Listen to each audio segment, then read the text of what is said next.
елестетші. Сен дүкенге кіріп жаңадан шыққан iPhone қарап тұрсың. Бағасы $1,500.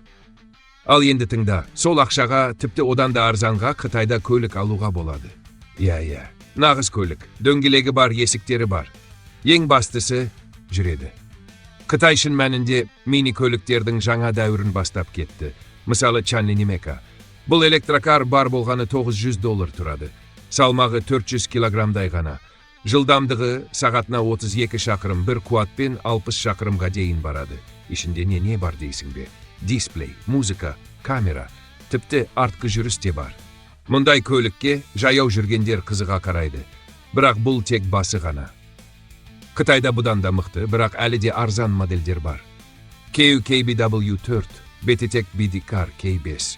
Олардың кейбірі 4 орынды. Батареямен жүреді, төбесі жабық, терезесі бар.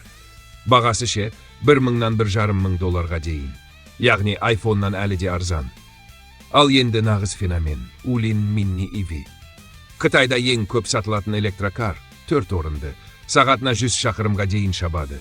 Қуаты толса, 170 шақырымға дейін барады. Бағасы $4,500 шамасында. Сонда бұл қалай мүмкін? Бәрі Қытайда өндіріледі. Бөлшекте, батареяда, жұмыс күші де арзан, сән салтанат жоқ. Руль бар, дөңгелек бар, аккумулятор бар. Жеткілікті, сен әлі де телефон аламын деп жүрсің бе?